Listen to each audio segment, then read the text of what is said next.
ஓம் சாந்தி. எல்லோரும் குஷி குஷியாக இருக்கிறீங்களா? 5/6/2026 5/6/2026 சாக்கார முரளி பாபாதா சொல்கிறாங்க, இனிமையான குழந்தைகளே, எப்போ இந்த பழைய உலகத்திலிருந்து உங்களுக்கு எல்லையற்ற வைராக்கியம் வருதோ அப்போ தான் உங்களால் பாபா கூடவே போக முடியும். ஸோ நாம் இந்த ஆக்சுவலாக சமீபமாக ஒரு கோயில் பார்த்தோம், பழைய கோயில், அம்மன் கோயில். அந்த சிலைகள் அவ்வளோ ஒரு வசீகரமாக இருக்குது. அந்த வெளியில் இருக்கக்கூடிய அந்த கோபுரத்தில் இருக்கிற சிலைகளை, அதில் எந்த சிலையும் நம்மளை பார்க்குற மாதிரி இல்லை, கொஞ்சம் அப்படி கீழே பார்க்குற மாதிரி தான் இருக்குது எல்லா சிலையுமே. ஸோ அப்படின்னு பாபா சொல்கிறார் இல்லையா, பார்த்தும் பார்க்காம இருக்கிறது. ஸோ அதை அப்படியே வெளிப்படுத்துது அந்த சிலைகள். ஒருவேளை எல்லா கோயிலும் அப்படி தான் இருக்குமா என்னன்னு தெரில. நான் முதல்ல இப்போ தான் அதை கவனிக்கிறேன். ஏன் அப்படி இருக்கணும்? அப்போ தான் பாபா கூடவே போக முடியும். ஏன் பாபா கூடவே போகணும்? அப்போ தான் தண்டனையிலேருந்து தப்பிக்க முடியும். ஸோ அதனால தான் இந்த உலகத்தை பார்த்தும் பார்க்காம இருக்கணும். கேள்வி: பகவான் சக்திசாலியாக தான் இருக்கார், இருந்தாலும் அந்த சக்திசாலியான பகவானே படித்த யஜ்யத்தில் ஏன் தடை வருது? ஏன்னா ராவணன் பகவானை விட தீவிரமாக கடுமையாக இருக்கிறான். அதனால் அவனுடைய ராஜ்யத்தை அபகரிக்கும் பொழுது அவன் கண்டிப்பாக தடையை ஏற்படுத்த தான் செய்வான் இல்லையா? ஒருத்தன் ராஜ்யத்தை அபகரித்தா விட்டுருவாங்களா? ராவணன் விடுவான்னா? ஆரம்பத்தில் இருந்தே நாடகத்தின்படி இந்த யஜ்யத்தில் தடைகள் வந்துக்கிட்டே தான் இருக்குது, இனியும் வரும். நாம் தூய்மையற்ற உலகத்திலேருந்து தூய்மையான உலகத்துக்கு டிரான்ஸ்ஃபர் ஆகிறோம். அதனால் கண்டிப்பாக தூய்மையற்ற மனிதர்கள் தடையை ஏற்படுத்தத்தான் செய்வாங்க. உங்களை தூய்மையான உலகத்துக்கு போக விடாமல் தூய்மை இழக்க வைக்கிறதுல மும்முரமாக இருக்கத்தான் செய்வாங்க. ஸோ இதை புரிஞ்சிக்கணும். இதனால தான் இதெல்லாம் நடக்குது அப்படின்னு தெரிஞ்சிட்டா நம்ம உஷாராக எச்சரிக்கையாக இருப்போம். பாடல்: தூரதேசத்து பயணியே. ஓம் சாந்தி. இனிமேலும் இனிமையான ஆன்மீக குழந்தைங்க, பாட்டோட ஒரு வரியை கேட்டீங்க. எப்படி வேத சாஸ்திரங்கள் பக்தி மார்க்கத்தின் வழியை சொல்லுதோ அதே மாதிரி இந்த பாட்டு கூட ஒரு வழி சொல்லுது.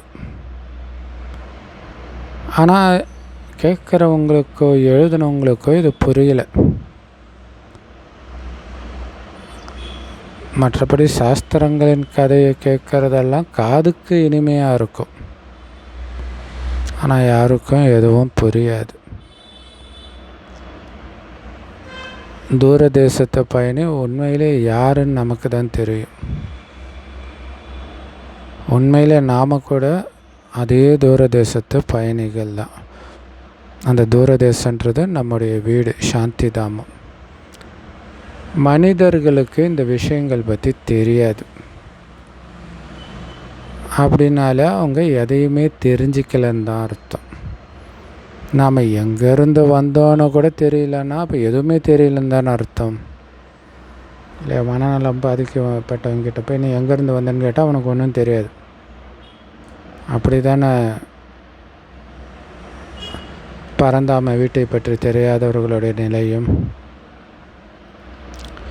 ஸோ அப்பாவை பற்றியே யாரும் தெரிஞ்சிக்கலை அப்படின்னா கண்டிப்பாக சிருஷ்டி சக்கரத்தை பற்றி யாருமே தெரிஞ்சிக்கலன்னு தான் அர்த்தம். ஏன்னா அப்பா மூலமாக தான் இந்த சக்கர ஞானம் கிடைக்கும். நான் தற்காலிகமாக ஜீவாத்மா ஆகிறேன், அதாவது ஒரு உடம்பில் பிரவேசிக்கிறேன் அப்படின்னு சிவபாபா சொல்கிறாருன்னு ஆத்மா புரிஞ்சிக்குது. ஆனால் பாபாவுக்கும் நமக்கும் வித்தியாசம் இருக்குது. நம்ம உண்மையிலே ஜீவாத்மாவாக இருக்கிறோம். பாபா சங்கமயுகத்தில் மட்டும் தற்காலிகமாக ஜீவாத்மாவாக இருக்கிறார். அதுவும் நம்மள மாதிரி தாயின் கர்ப்பத்தில் பிறந்து சொந்த உடல் எடுக்கலை.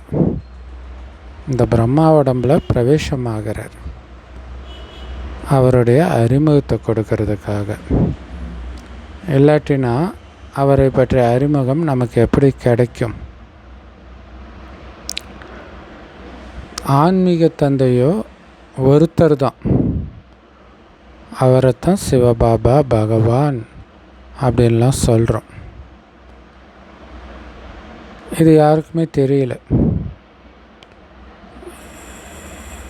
இதில் ஸோ ஜென்ரலாக ஒரு உறவோட ஒரு பந்தனம் இருக்கும் இல்லையா, லௌகீகத்திலேயே. அந்த மாதிரி பாபாவோடு நமக்கு இருக்கிற பந்தனம் தூய்மையின் பந்தனம். நம்ம தூய்மையாக இருந்தால்தான் அவர் நமக்கு அப்பா. ஸோ அப்போ தூய்மையாக இருக்கிறதுக்கு ரொம்ப முக்கியமான ஒரு பந்தனம் இருக்குது. அது உங்களை ஆத்மானு புரிஞ்சுக்கிறது இல்லையா. ஏன்னா ஆத்மாவின் மூலமாக தான் பாபா நமக்கு அப்பாவாகிறார், ஆத்மாவுக்கு தான். ஸோ பக்தி மார்க்கத்தில் கூட அந்த தூரதேசத்து பயணியாகிய பதித்த பாவனரை நினைக்கத்தான் செய்கிறாங்க. நான் அனைவரையும் அழைச்சிட்டு போவேன்னு பாபா சொல்கிறார். ஏன்னா எல்லாருமே திரும்பி போய் தான் ஆகணும். ஆனால் பிரளயம்லாம் நடக்கிறது கிடையாது. ஒட்டுமொத்த உலகமும் அழிஞ்சு போகிறது, ஒரு காக்கா கூட எல்லாம் அழிஞ்சு போகிறது அப்படி நடக்காது. கண்டிப்பாக பாரத கண்டம் நிரந்தரமாக அழிவற்ற கண்டமாக இருக்கும். ஒருபோதும் அது அழியிறது கிடையாது. கரெக்டாக சொல்லலாம், சத்தியுக ஆரம்பத்தில் பாரத கண்டம் மட்டும்தான் இருக்கும். அப்படின்னா என்ன அர்த்தம்? மற்றதெல்லாம் அழிந்தாலும் அது மட்டும் அழியலைன்னு அர்த்தம். கல்பத்தின் சங்கமயுகத்தில் பாபா வரும்பொழுது ஆதிசநாதன தேவி தேவதா தர்மத்தை ஸ்தாபனை பண்ணுறார். மற்ற எல்லா தர்மங்களும் விநாசமாயிடும். நீங்கள் கூட ஆதிசநாதன தேவி தேவதா தர்மத்தை ஸ்தாபனை செய்கிறதுல உதவி செஞ்சிட்டு இருக்கிறீங்க. ஸோ அதனால தான் பாபா எங்களையும் உங்களோட அழைச்சிட்டு போங்க அப்படின்னு சொல்கிறத பாட்டில் கேட்டோம். பாபா சொல்கிறாரு, பழைய உலகத்தின் மீது முழு வைராக்கியம் வராத வரைக்கும் யாரும் அப்படியே பாபா கூடலாம் போயிட முடியாது. ஸோ பாபா கூடவே போகணுன்னா எல்லையற்ற வைராக்கிய உள்ளுணர்வு இருக்கணும். எதன் மீதும் பற்ற இருக்கக்கூடாது. ஸோ எப்படி புது வீடு கட்டும் பொழுது பழைய வீட்டிலேருந்து மனசு விலகிடுது, அந்த மாதிரி இப்போ பழைய உலகம் அழிய போகுதுன்னு நமக்கு தெரியும். அப்போ புது உலகத்துக்கு போக போகிறோம். அப்போ அந்த புது உலகத்தை பற்றிய சிந்தனையிலே இருக்கணும். பழைய உலகத்தை பற்றிய சிந்தனையே இருக்கக்கூடாது. அப்போ தான் நம்ம சதோபிரதானம் ஆக முடியும். அப்படி சதோபிரதானமாக ஆனால் தான் சதோபிரதானமான தேவதையாக ஆக முடியும். இல்லைன்னா ஆக வாய்ப்பே கிடையாது, சொர்க்கத்துக்கு போக வாய்ப்பே கிடையாது. ஸோ அதனால தான் பாபா அடிக்கடி சொல்கிறாரு, உங்களை ஆத்மான்னு உணர்ந்து தந்தையை நினைவு பண்ணிக்கிட்டே இருங்கன்ட்டு. ஏன்னா அவரை நினைத்தால்தான் நமக்கு சத்கதி கிடைக்கும். சத்கதி கொடுக்குற வள்ளல் அவர் தான். அவர் இப்போ தான் வந்திருக்கிறார். ஆனால் அது கூட உலகத்துக்கு தெரியல. ஏன்னா கடவுள் எங்கும் நிறைந்தவர், சர்வ வியாபின்னு சொல்லிட்டாங்க. இப்போ குழந்தைங்க, நீங்கள்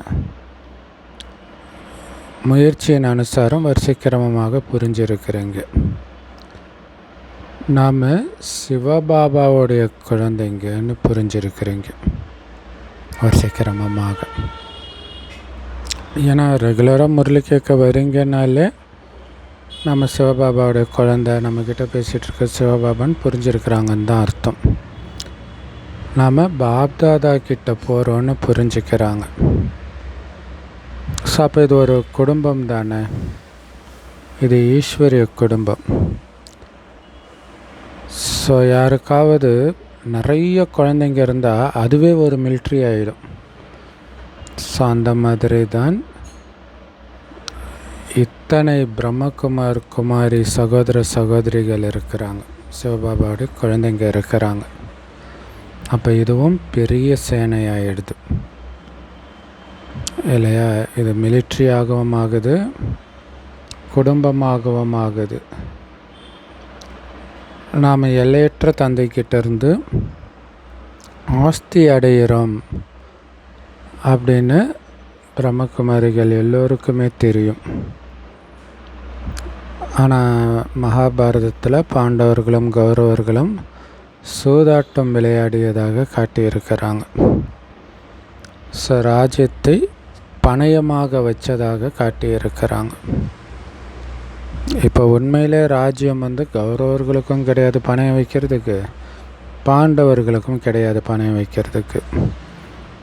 யாரும் கிரீடம் அணிந்த ராஜாவாக இல்லை. அவங்க நகரத்தை விட்டு வெளியேற்றப்பட்டதாக காட்டுறாங்க. ஸோ அதனால் ஆயுதங்களை எல்லாம் மறைச்சிட்டு போனதாக காட்டுவாங்க, மறைவாக வச்சுருந்ததாக. ஸோ இது எல்லாமே கட்டுக்கதைகள். பாண்டவ ராஜ்யமும் இல்லை, கௌரவ ராஜ்யமும் இல்லை, அவங்களுக்குள்ள சண்டையும் நடக்கலை.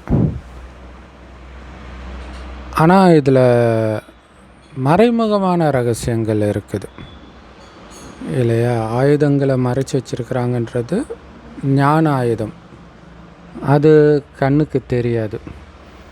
அடுத்தது ராஜ்யத்தை பணயமாக வச்சாங்கன்றது சொர்க்க ராஜ்யத்தை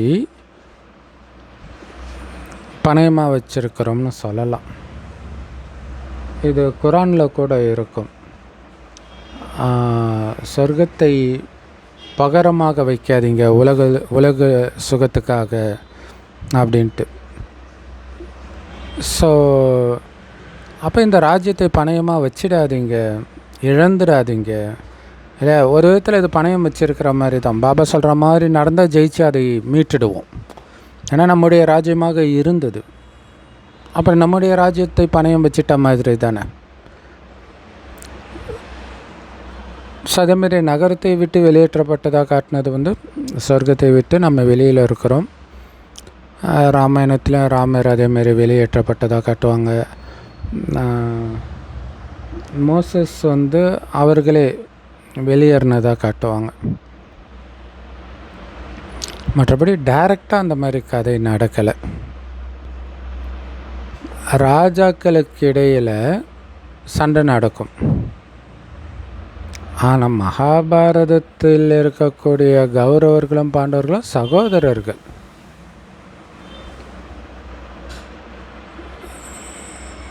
அவங்களுக்குள்ளே எப்படி சண்டை நடக்கும்? சகோதரர்கள் எப்படி ஒருத்தர் அழிச்சிக்குவாங்க? ஸோ பாண்டவர்களும் கௌரவர்களும் சண்டையிட்டதாக காட்டுறாங்க. கடைசியில் 5 பாண்டவர்கள் மட்டும் மீதி இருந்ததாக காட்டுறாங்க. ஒரு நாயும் கூட இருந்ததாக காட்டுறாங்க. ஸோ கடைசியில் அந்த பாண்டவர்கள், அந்த நாய் எல்லாமே மலை மேலே போய் உருகி இறந்து போனதா அல்லது மறைஞ்சு போனதா காட்டுறாங்க. அப்போ விளையாட்டே முடிஞ்சிருச்சுன்னு வருது. அப்போ ராஜயோகத்துக்கு அர்த்தமே இல்லாமல் போயிடுமே. ராஜ்யத்தை அடையிறது தானே ராஜயோகத்துடைய லட்சியமே. பாபா கல்பமாக ஒரு தர்மத்தின் ஸ்தாபனை செய்கிறாருன்னு நம்ம புரிஞ்சுக்கிறோம். அதுக்காகத்தான் அவரை கூப்பிடுறோம். பதித பாவனா எங்களை தூய்மை இழந்து இருக்கிற எங்களை தூய்மை ஆக்குங்கன்னு கூப்பிடுறோம். சத்தியுகத்தில் சூரிய வம்ச ராஜ்யம் இருக்கும். பிரம்மா மூலமாக விஷ்ணுபுரியை ஸ்தாபனை பண்ணுறதுக்கு தான் பாபா வந்திருக்கிறார். ஸோ அப்போ அவருடைய வழிகாட்டுதல் படி தானே நடக்கணும். என்ன பாபாவுடைய வழி? தாமரை மலருக்கு சமமாக தூய்மையாக இருக்கணும். இல்லற விவகாரங்களில் இருந்துக்கிட்டு தூய்மையாக இருங்க அப்படின்னு திருமணமாகாத கன்னி பெண்களுக்கு சொல்ல மாட்டாங்க. ஏன்னா அவங்க ஆல்ரெடி தூய்மையாக தான் இருக்கிறாங்க. ஸோ இது திருமணமான இல்லறவாசிகளுக்காக சொல்லப்படுறது. ஸோ குமார் குமாரிகளும் திருமணம் செஞ்சுக்க வேண்டிய அவசியம் கிடையாது. அப்படி இல்லைன்னா அவங்களும் இல்லறவாசிகளாக ஆகிடுவாங்க. ஒரு சில கந்தர்வ விவாகத்தின் பெயரும் பிரபலமாக இருக்குது. ஸோ அது கன்னி பெண்கள் மீது திருமணம் செய்கிறதுக்காக ரொம்ப டார்ச்சர் நடக்குது அப்பா அம்மா மூலமாக அப்படின்னா வேறு வழியில்லாத நிலையில் கந்தர்வ விவாகம் செஞ்சு வைக்கப்படுது. சும்மா பேருக்காக அதை திருமணம் பண்ணிவிட்டு அவங்க எங்கேயோ இருப்பாங்க, இவங்க எங்கேயோ இருப்பாங்க. அப்படியே அந்த பிரதர் சிஸ்டர் அப்படியே தான் இருப்பாங்க. ஆனால் உலகத்தை பொறுத்த வரைக்கும் அவங்க கணவன் மனைவி, அவ்வளோதான். ஸோ பாபா சொல்கிறாரு, அது எப்போவோ ரேர் கேஸில் அது நடக்குதே தவிர சரி நாங்கள் கந்தர்வ விவாகம் பண்ணுறோன்ட்டு எல்லாம் பண்ணிடக்கூடாது.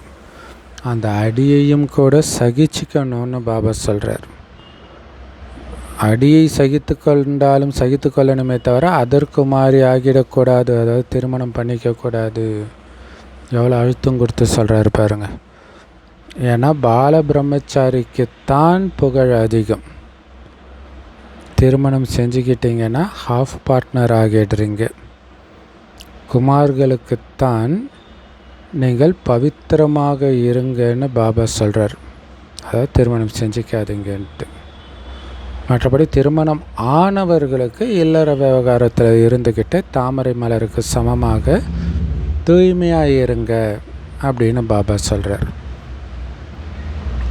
ஸோ அப்போ இல்லறவாசிகள் தான் முயற்சி செய்ய வேண்டி இருக்குது தூய்மையாக இருக்கிறதுக்கு.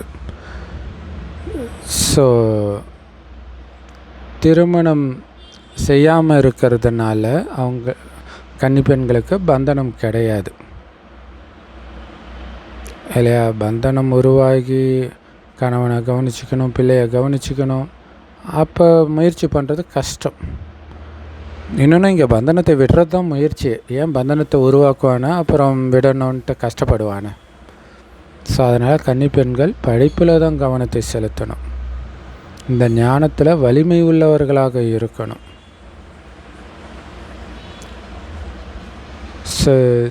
சின்ன குமாரிகளை, அதாவது ரொம்ப சின்ன வயசு பெண்கள் இருக்கிறாங்களே, அவங்களுக்கு பாபா ஞானம் புரிந்தாலும் பாபா மேலே அன்பு இருந்தால் கூட சின்ன வயசாக இருந்தால் அவங்கள சென்டரில் சரண்டர் ஆக்கிக்க முடியாது. சட்டம் அனுமதிக்காது இல்லையா? 18 வயதாவது ஆகணும் அப்படின்னு சட்டம் இருக்குது. ஸோ அப்போ அவங்களுடைய வீட்டில் இருந்தபடியே படிக்க முடியும். ஸோ தாய் தந்தை இந்த ஞானத்துக்கு வந்துட்டாங்க அப்படின்னா அவங்களுடைய சின்ன பெண் குழந்தைங்களை சென்டருக்கு அழைச்சிட்டு வரலாம். ஏன்னா இது ஸ்கூலுக்கு ஸ்கூலாகவும் இருக்குது, வீட்டுக்கு வீடாகவும் இருக்குது, சத்சங்கத்துக்கு சத்சங்கமாகவும் இருக்குது.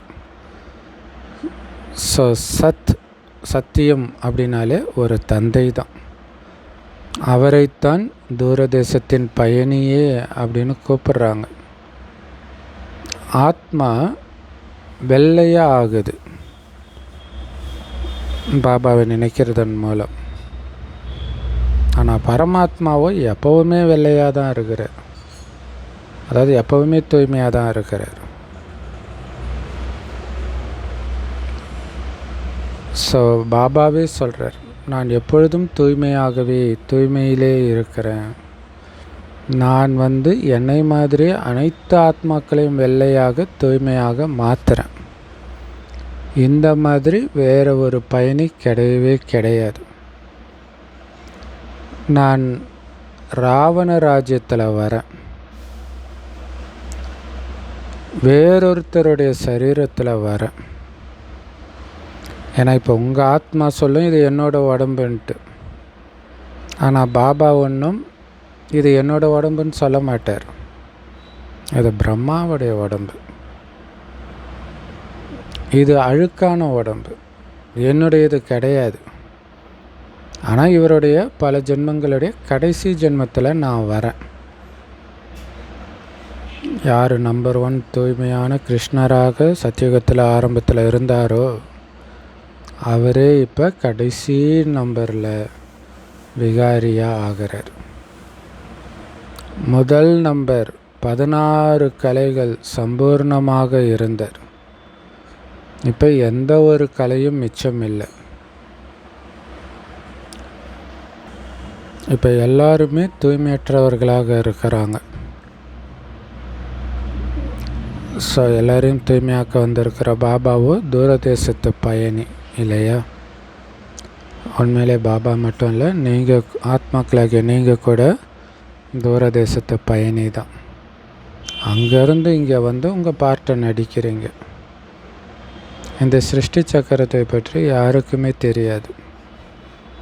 ஸோ யார் வேணாலும் எவ்வளோ வேணாலும் சாஸ்திரங்கள் படிச்சிருக்கலாம், ஆனாலும் இந்த ஞானத்தை அவங்களால கொடுக்க முடியாது. சிருஷ்டி சக்கரத்தின் ஞானத்தை நான் தான் இந்த பிரம்மாவுடல பிரவேசமாகி ஆத்மாக்களுக்கு இந்த ஞானத்தை கொடுக்கிறேன். அவங்களோ சாஸ்திரங்களின் ஞானத்தை மனிதர்களுக்கு கொடுக்குறாங்க. மனிதன் மனிதனுக்கு கொடுக்குறான். ஆனால் இங்கே பரமாத்மா ஆத்மாக்களுக்கு கொடுக்கிறார். ஸோ சாஸ்திரங்களின் ஞானத்தை சொல்கிறவங்களும் சரி, கேட்குறவங்களும் சரி பக்தர்கள். மற்றபடி எல்லோருக்கும் சத்கதி கொடுப்பவரோ ஒரு சிவபாபா தான். அவர் தான் ஞான கடல். அவரை தெரிஞ்சிக்காததுனால தான் தேக அபிமானம் வந்துடுது. ஸோ இந்த விஷயத்தை எந்த சாது சன்னியாசியும் புரிய வைக்கிறது கிடையாது. உங்களை ஆத்மானு நிச்சயப்படுத்திக்கோங்க அப்படின்னு அவங்க புரிய வைக்கிறது கிடையாது.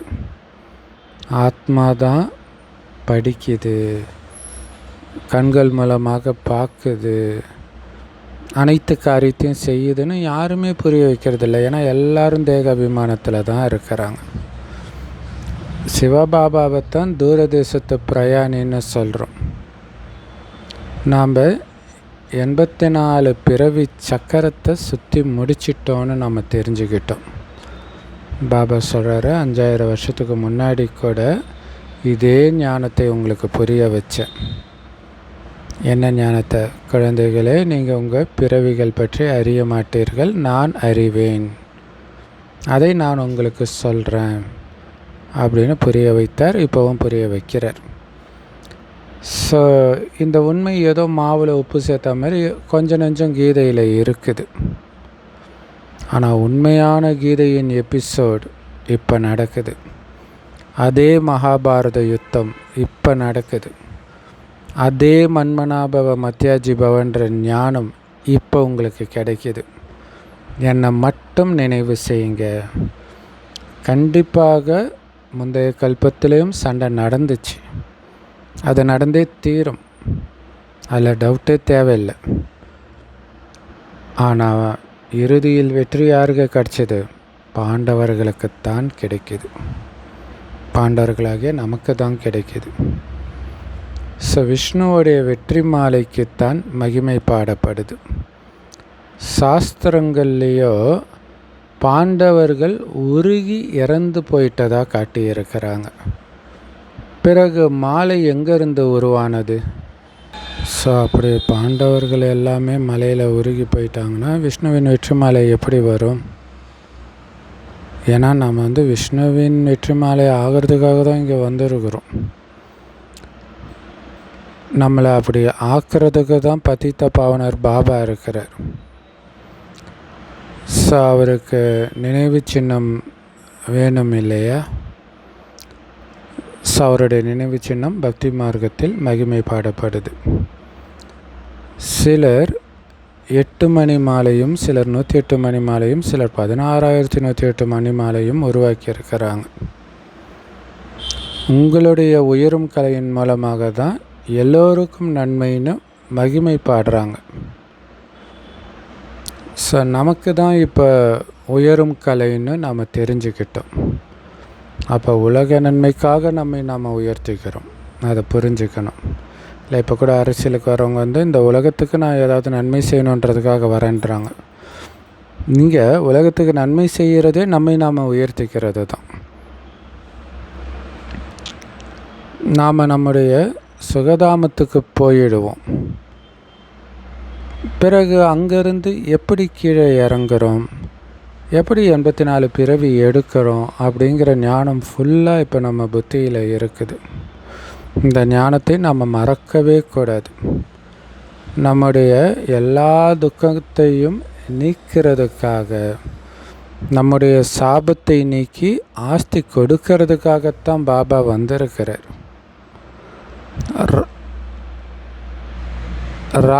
அப்போ ஆஸ்தி அடைகிறதுக்காக தான் இந்த விஷயத்தெல்லாம் அசைப்போட்டுட்டு இருக்கணுன்றார்.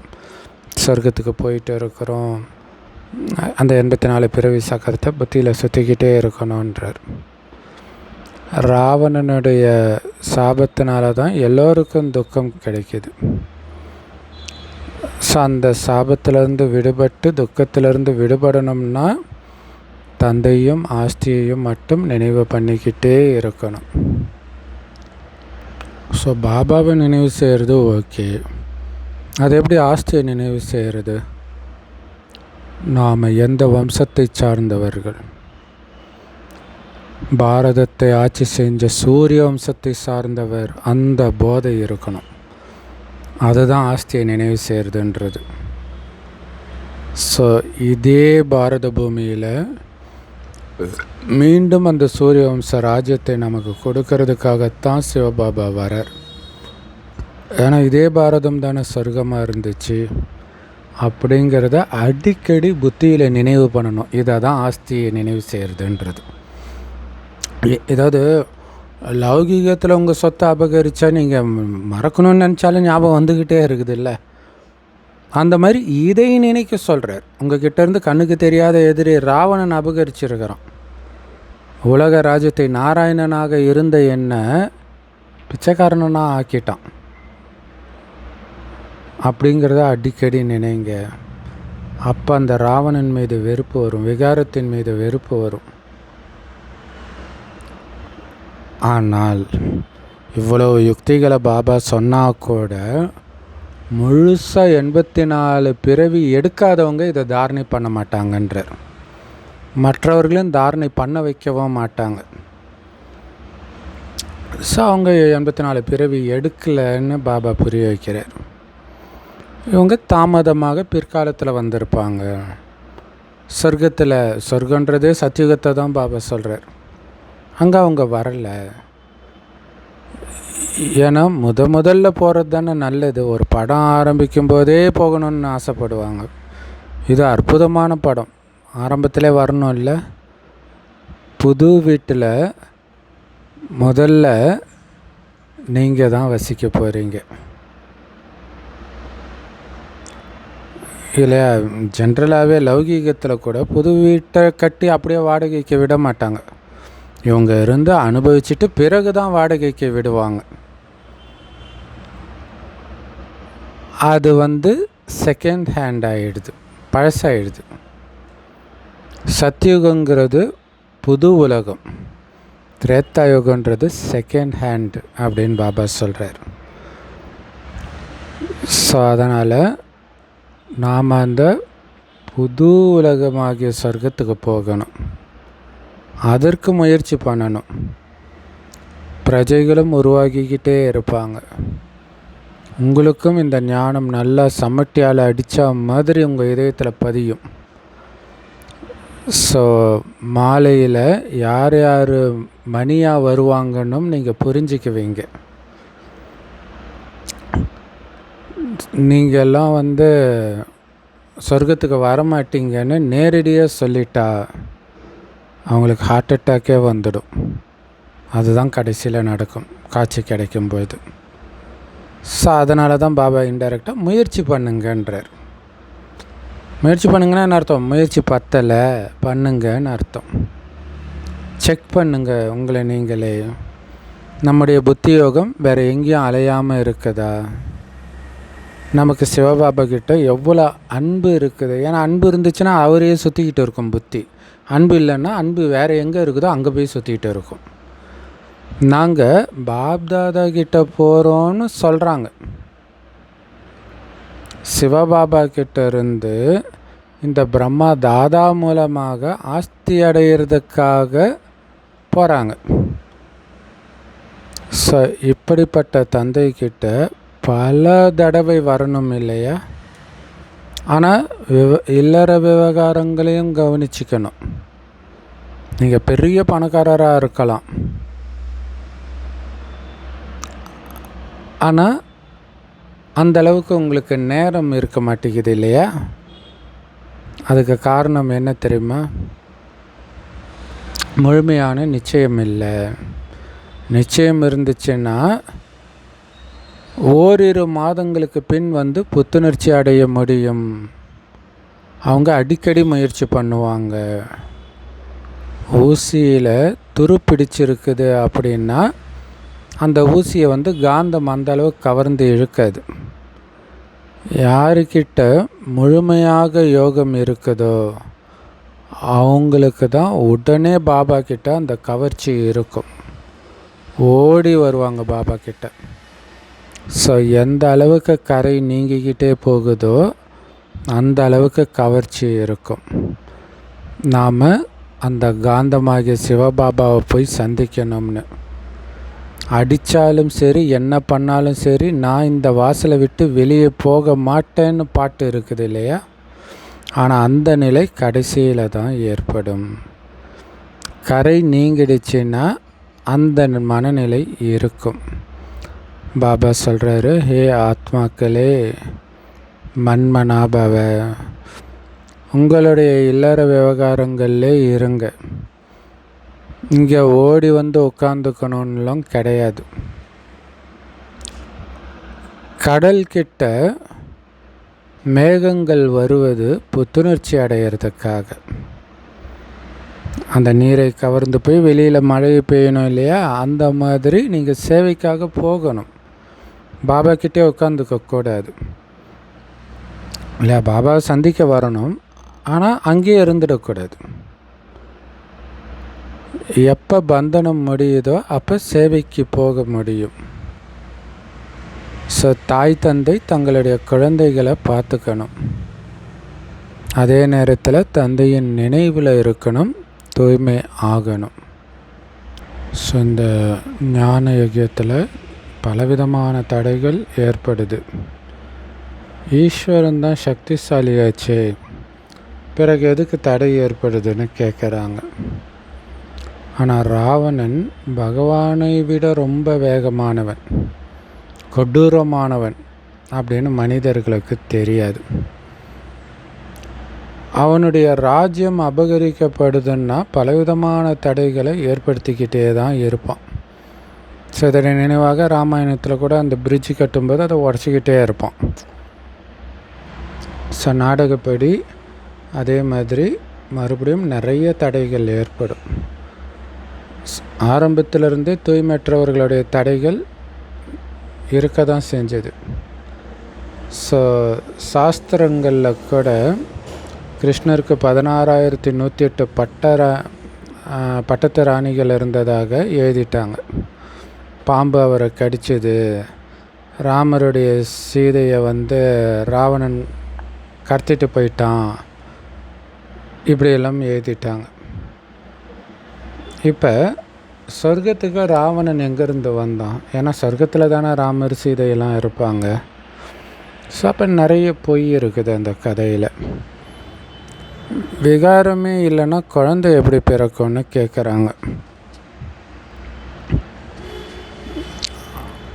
ஆனால் யார் ஆஸ்தி அடையக்கூடியவர்களோ அவங்க தான் இதை புரிஞ்சுக்குவாங்கன்னு பாவம் அவங்களுக்கு தெரியாது.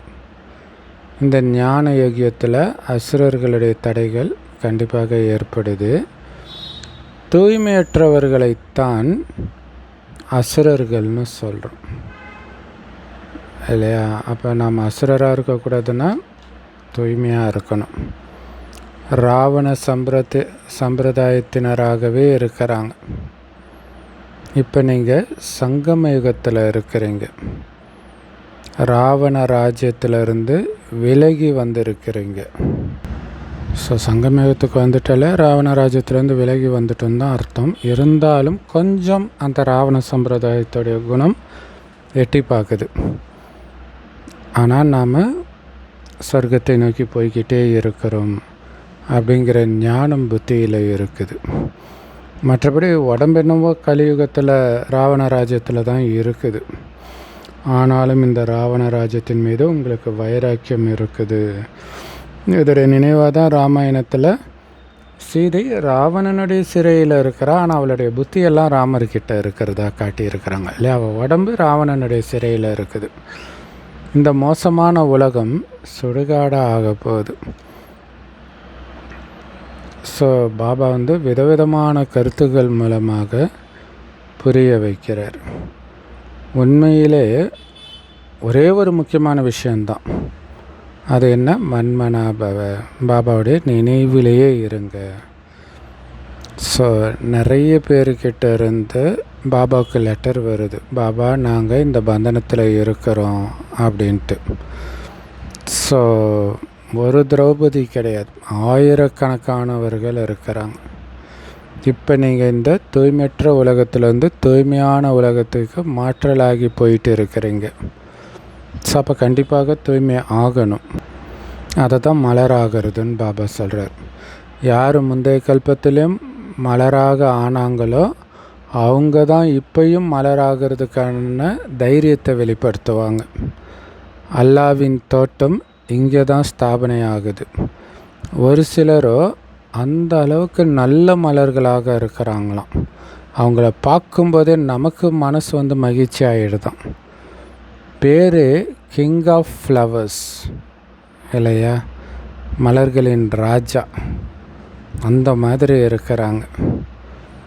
ஸோ நிஜமாகவே ராஜா மலர்னு ஏதோ ஒன்று இருக்குப்பில் இருக்குது. அது 5 நாள் வச்சுருந்தாலும் மலர்ந்த நிலையிலே வாடாமலே இருக்குமா, அந்த மனம் வீசிக்கிட்டே இருக்குமா.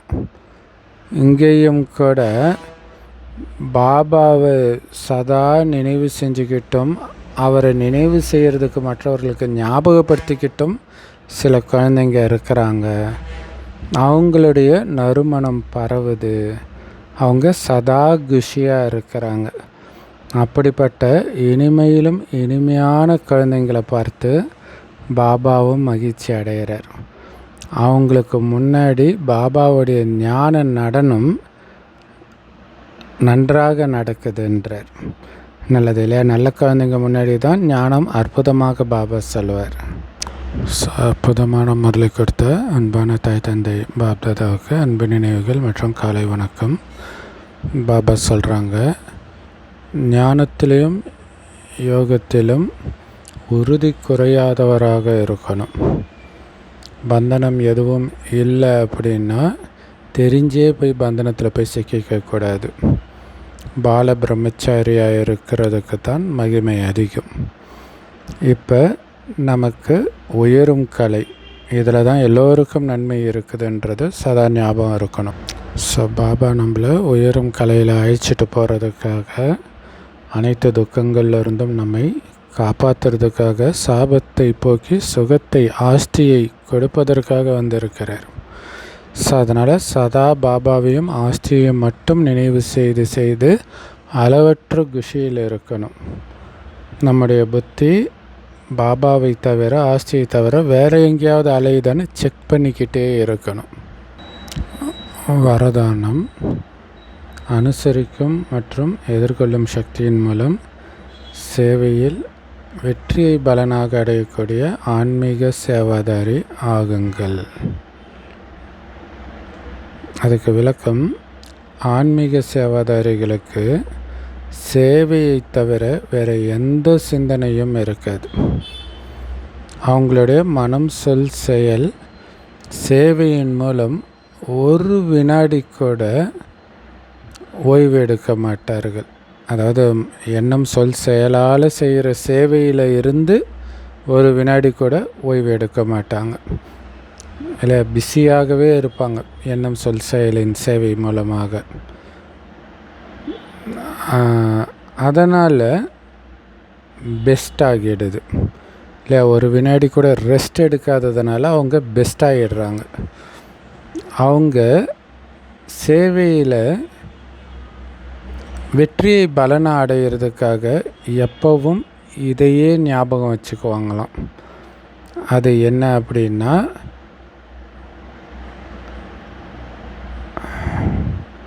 என்னுடைய நோக்கமே அனுசரித்து போகிறது, எப்படிப்பட்ட பிரச்சனையும் எதிர்கொள்கிறது அப்படிங்கிறது சதா ஞாபகம் வச்சுக்குவாங்களாம். ஸோ அனுசரித்து போகிறது அல்லது உள்ளடக்கும் சக்தி, இல்லை வெடித்து செதறது கிடையாது, போய் சண்டை போட்டுட்டு நிற்கிறது கிடையாது. அதில் சாத்வீகமாக எதிர்கொள்வாங்க. தன்னுடைய பழைய சமஸ்காரங்களை தனக்குள்ளே கரைச்சிடுவாங்க, அழிச்சிடுவாங்க. அவங்க மாயாவைத்தான் எதிர்கொள்வார்கள், தெய்வீக குடும்பத்தை கிடையாது. இல்லையா, மாயாவை தான் எதிர்ப்பாங்களே தவிர தெய்வீக பரிவாரத்தை கிடையாது. இந்த மாதிரி குழந்தைங்க தான் ஞானம் நிறைந்தவர்கள் மற்றும் சக்திசாலியானவர்கள். அவங்கள தான் ஆன்மீக சேவாதாரின்னு சொல்ல முடியும் இல்லையா. ஸோ அப்போ சேவை சேவை சேவை எண்ணம் சொல் செயலால் ஒரு வினாடி விடாமல் சேவை செய்கிறதுல பிஸியாக இருக்கிறதுனால பெஸ்ட் ஆகிடுறாங்க. அந்த சேவையில் வெற்றி அடையணும்னா அவங்களுடைய லட்சியம் என்ன, எல்லாத்தையும் தனக்குள்ளே கரைச்சிக்குவாங்க. தன்னை எதிர்க்க வைக்கக்கூடிய மாயையைத்தான் அழிப்பார்களே தவிர, மாயையைத்தான் எதிர்ப்பார்களே தவிர பிராமண பரிவாரத்தை கிடையாது. ஸோ அப்படிப்பட்ட ஆத்மா தான் ஞானம் நிறைந்த ஆத்மா, சக்திசாலியான ஆத்மா, ஆன்மீக சேவாதாரி ஆத்மான்னு பாபா சொல்கிறார். ஸ்லோகன். ஸோ இதோடைய தொடர்ச்சியாகவே ஸ்லோகன்லேயும் சின்ன விஷயத்தெல்லாம் பெருசுப்படுத்தாதீங்க, பெருசுப்படுத்தினீங்கன்னா அது இன்னும் சூழ்நிலையை குழப்பிடும். அப்படி பெருசுப்படுத்தலை அப்படின்னா சூழ்நிலை சக்திசாலி ஆகிடும்ன்றார். இல்லை, ஃபஸ்ட்டு